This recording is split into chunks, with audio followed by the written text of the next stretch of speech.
Hello, Isabel. You have developed the social panorama. Could you explain us what it is?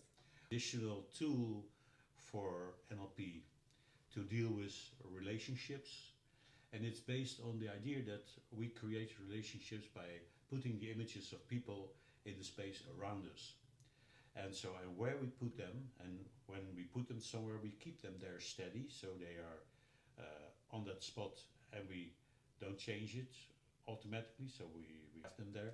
And when we change that, the relationship changes. And that's not only for individuals, but also for groups and everything that's social. And you could say that when you have a social relationship with your telephone, and you talk to your telephone and you love it, and so it may be similar to the relationship with somebody. And so, and this is what the social panorama looks at, and where we have tools to change things that have to do with relationships. You've been training NLP for years now. What did NLP bring to social panorama, and what did social panorama bring to NLP? Yeah, so I think that the social panorama was not possible to discover without NLP.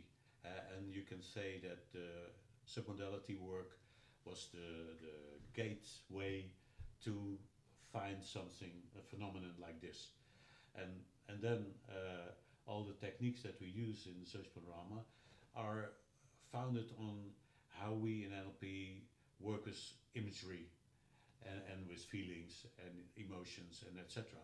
And so this is, without that, you cannot do the social panorama effectively. But then also when you do that for a while, you start to see that there's unused areas in NLP, and that's what the social panorama brings to NLP, so that it's that you have possibilities that were not there. For instance, when it comes to a phenomenon like belonging. So belonging is something that we know is a very important thing for most people. And when you come from abroad, when you're a refugee and you come to France, you maybe want to belong to the French, but you don't know how to do it. And you have your fears and etc. Now, the social panorama exactly explains how belonging works in mental space.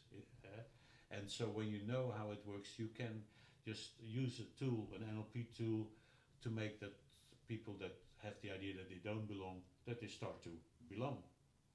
So that's one of the things that it brings to NLP. So more tools and possibilities beyond where we had possibilities. That doesn't say that we could not do certain things, because it's always depending on the creativity of the client. So for instance, when we keep with the same subject of belonging, so when I have a client and they think, I want to belong to a certain professional group, and they have the feeling, yeah, I don't belong to that group. Now, so then even when we use the meta model or so, we may help them in that direction, but it may be much harder to control and to check what is going on. But when we know exactly how belonging is made in the mind and in the body, so we can directly steer them in that direction. Would you say that social panorama is about submodalities? Would you say that it's only submodalities, or is there something more or else? Well, you could say it's, when Bentler started with submodalities, it was a way to translate the whole of NLP in submodalities. And I think that in that way you can say that every extension of NLP can also be seen as submodalities, especially something that deals with location. So mental space psychology and social panorama, you could say, is a deepening of the importance of the submodality location.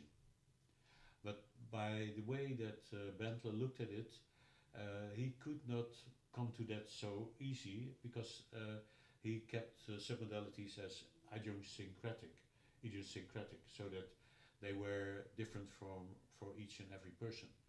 And so the social panorama came from discovering that no, some things are so similar between people when it comes to space, that when you base your work on these similarities, and what I call population modeling, so when you look at the population of people and see what similarities they have in their submodalities, you could say, and then you come to other approaches. So that's how I see that. Thank you very much, Lucas. Well, thank you.